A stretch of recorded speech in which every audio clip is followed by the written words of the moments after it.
A sniper's world is one of calm, precision, and patience, where a single shot can alter the course of an entire engagement.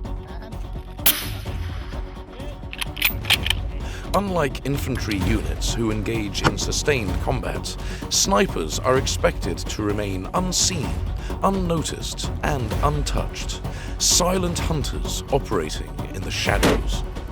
Their mission is not to spray bullets across a battlefield, but to deliver one perfectly placed shot, neutralizing a target with absolute precision while minimizing collateral damage. Every trigger pull is a measured decision, often made after hours or even days of waiting in the perfect position, reading wind conditions, calculating range, and anticipating the target's next move. And to execute this role flawlessly, they rely on some of the most advanced and meticulously designed rifles in the world. Weapons engineered for unparalleled accuracy, reliability, and stealth.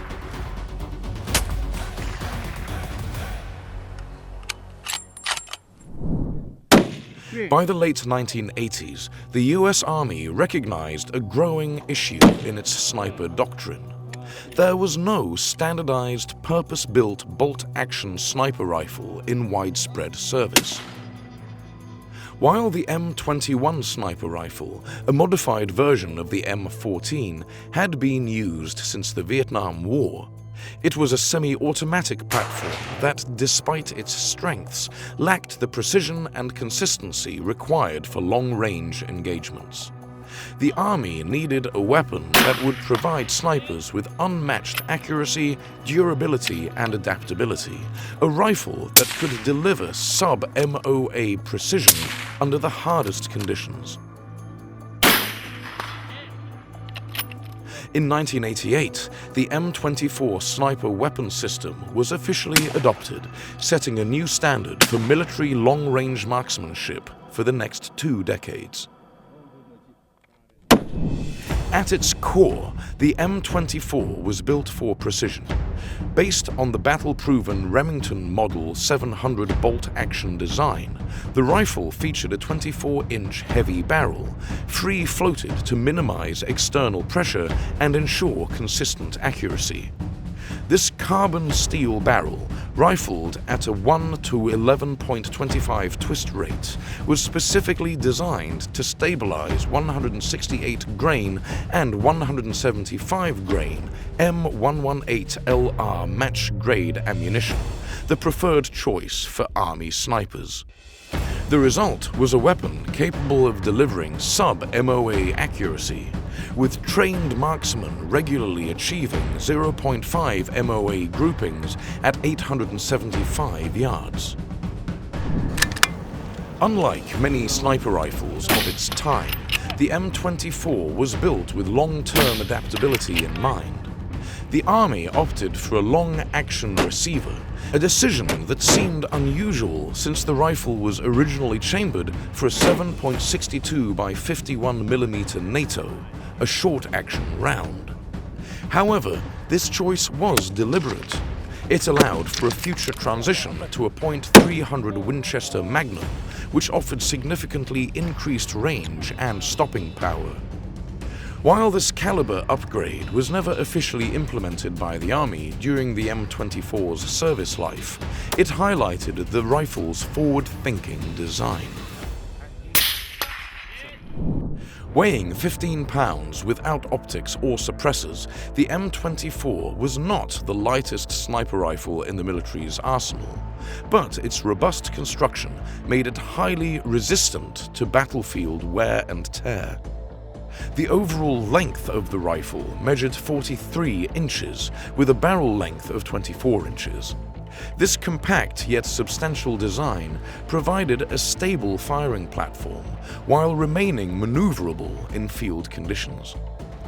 Ergonomics and shooter comfort were also a priority in the M24's development. The rifle was equipped with an HS Precision PST-011 adjustable stock, constructed from Kevlar, fiberglass, and graphite composites to maximize durability. The adjustable cheek rest and butt spacers allowed snipers to customize the rifle's fit, ensuring optimal eye alignment with the optic and reducing shooter fatigue during prolonged engagements.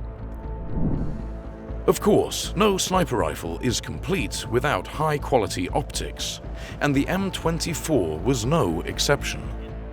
It was originally paired with the Leupold Mark IV M2010 by 42mm fixed-power scope, a rugged and highly precise optic designed for long-range engagements.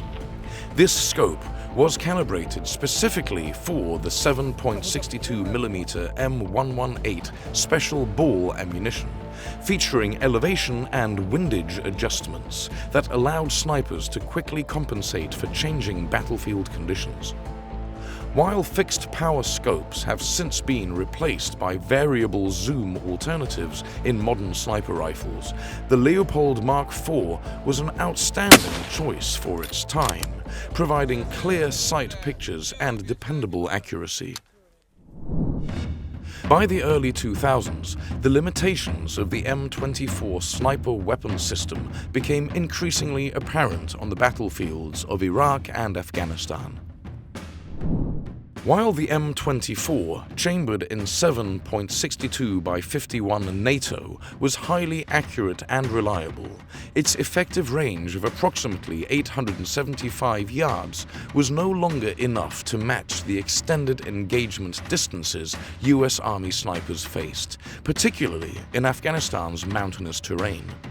Enemy fighters were engaging US forces from beyond 1,200 yards, often outranging American snipers who struggled to achieve kills at these distances.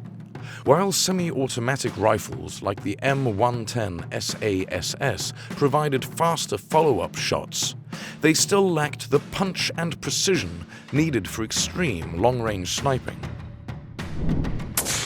The Army needed a new weapon system, one with greater stopping power, superior ballistics, and improved modularity to dominate long-range engagements.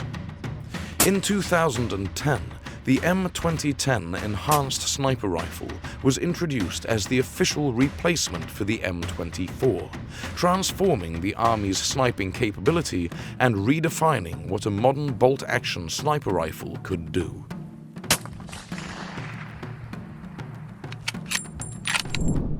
At the heart of the M2010 ESR's evolution was the decision to rechamber the rifle from 7.62 by 51mm NATO to .300 Winchester Magnum, or WinMag. This change was monumental, as it instantly increased the rifle's effective range from 875 yards to approximately 1,300 yards.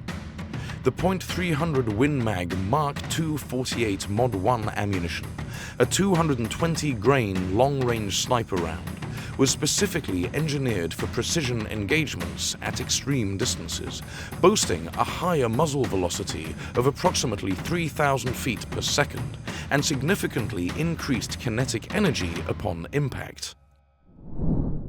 This shift meant that Army snipers could now outrange their enemies, hitting targets with greater accuracy, penetration, and lethality than ever before. While the receiver of the M2010 was carried over from the M24, almost every other aspect of the rifle was completely overhauled to meet modern battlefield demands. That's good. Yep. One of the most visible changes was the introduction of the Remington Arms chassis system, which replaced the traditional polymer stock with a fully adjustable aluminum chassis.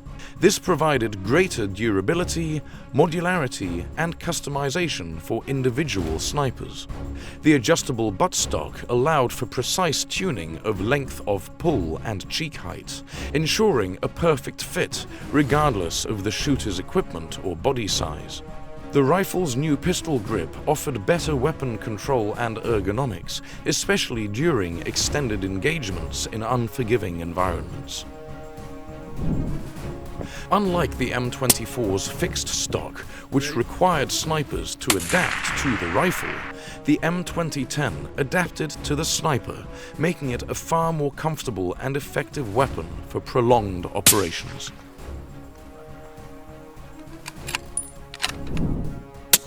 A sniper rifle is only as good as the optics that guide it, and the M2010 ESR was equipped with some of the best available. The rifle came standard with a Leopold Mark IV 6.5 to 20 by 50 mm variable zoom scope, allowing snipers to precisely engage targets at extreme ranges while maintaining superior clarity and accuracy. This scope featured a first focal plane reticle, meaning that holdovers and wind range corrections remained consistent at any magnification level, a crucial advantage when dealing with the unpredictable conditions of real-world sniping. Additionally, the rifle's MIL STD 1913 Picatinny rail system enabled the attachment of night vision optics, thermal imaging devices, and laser rangefinders, giving snipers complete flexibility in day and night operations. Another major advancement was the integration of a suppressor as a standard component of the M2010. Unlike the M24, which was typically used without a suppressor, the M2010 came factory-equipped with an Advanced Armament Corporation Titan QD suppressor. This addition significantly reduced muzzle flash, recoil, and sound signature, making it much harder for enemy forces to pinpoint the sniper's position after a shot. Although the .300 Win Mag remains supersonic, meaning it still creates a sonic crack, the reduction in noise and muzzle blast gave snipers a critical stealth advantage, one that could mean the difference between life and death in a high-stakes engagement. Beyond its enhanced range and stealth capabilities, the M2010 ESR also featured a major upgrade in its magazine system. While the M24 relied on a 5-round internal magazine, requiring each round to be loaded manually or via stripper clips, the M2010 utilized detachable 5-round box magazines. This change allowed for faster reloads and improved ammunition management, ensuring that snipers could stay in the fight longer without the downtime of manually loading rounds. Though the M2010 SASS still had an advantage in terms of rate of fire, the M2010's bolt-action precision, combined with its improved load capability, struck a perfect balance between accuracy and efficiency. The M2010 ESR quickly proved its worth in combat, with the first rifles deployed to Afghanistan in 2011. Snipers immediately praised its extended range, increased stopping power, and improved ergonomics, which allowed them to engage enemy combatants at previously unreachable distances. In Afghanistan's rugged terrain, where targets often appeared at 1,300 yards or beyond, the M2010 gave American snipers the upper hand, neutralizing threats with a level of precision and lethality that the M24 simply could not achieve. Despite the emergence of newer sniper rifles, the M2010 ESR remains one of the most formidable bolt-action rifles in the US Army's arsenal. Its extended range, suppressor integration, and modern chassis system make it a lethal precision weapon, capable of dominating the battlefield from extreme distances. Providing overwatch for infantry units or eliminating high-value targets, the M2010 continues to deliver results. This concludes our episode that provides a glimpse into the US military's M24 SWS and M2010 ESR sniper rifles. So what do you think about these weapons? What other pieces of military hardware would you like us to cover in our future episodes? Also, if you are lucky enough to see these weapons up close, or better yet, shoot one, please comment.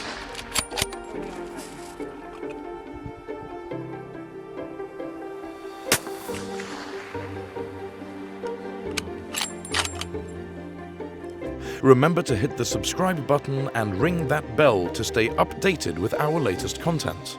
And while you're here, why not check out another one of our exciting videos? Thanks for watching, and see you in the next one.